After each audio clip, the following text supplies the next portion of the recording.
Imagine this. There's a force so powerful that it can make a profit without producing anything. No factories, no goods. Yet it's right at the center of your life. You can't see it, but every single day you work for it, live for it, even make decisions around it, without realizing it. So what is this invisible thing? The name of this product is debt. It sounds simple, right? But it's not. Debt is one of the most brilliantly engineered systems in human history. It has never been neutral.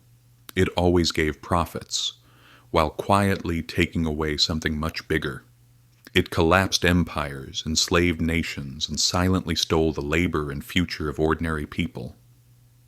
And the strangest part? Nobody really knows who built it, when it began, or why it still controls us. That's why debt isn't just about economics. It's about power. Let me put it simply. Debt is actually a promise. You take something today and promise to pay it back tomorrow.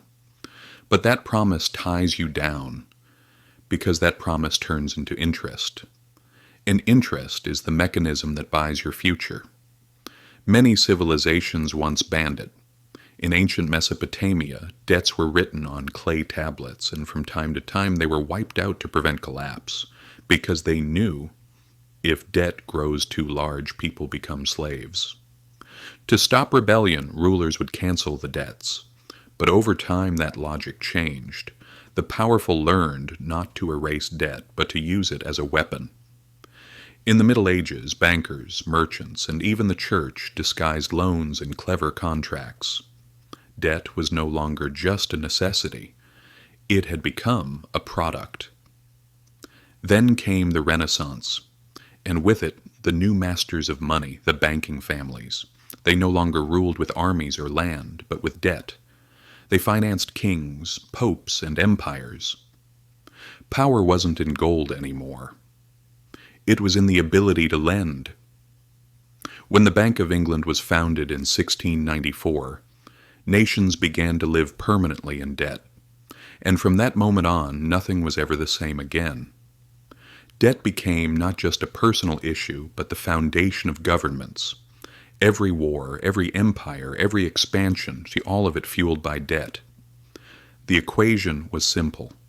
The more debt, the richer the creditors. As time went on, the system grew. And soon it wasn't just states. It was us, ordinary people, caught in the same web. The Industrial Revolution turned everything into debt. Houses, tools, furniture, railways. Everything built on credit.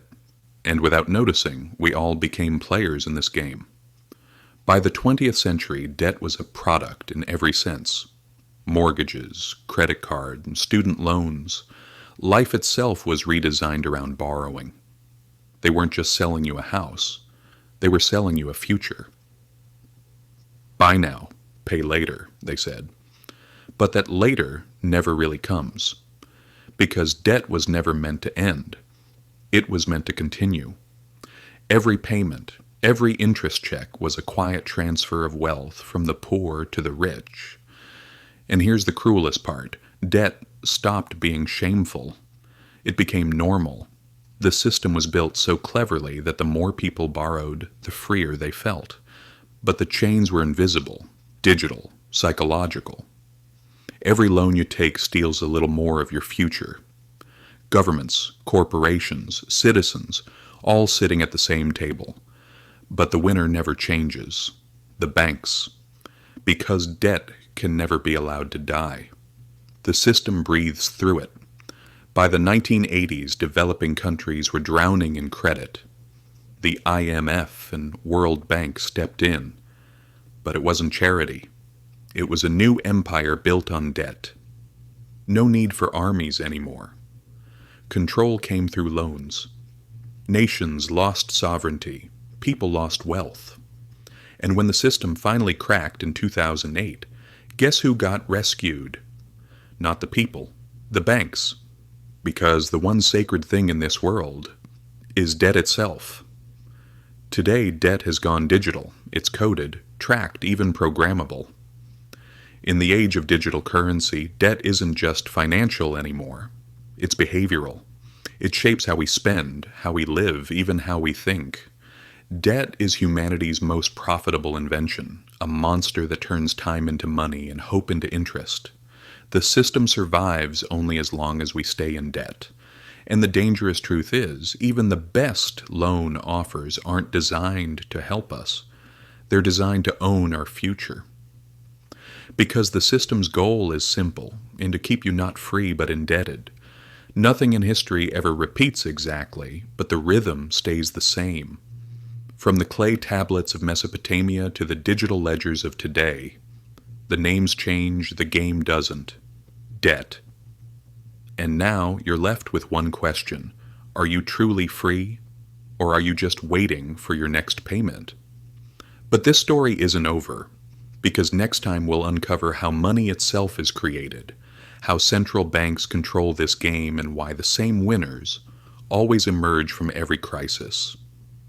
If you're curious to know the rest, don't forget to subscribe to my channel, because the real story is just beginning.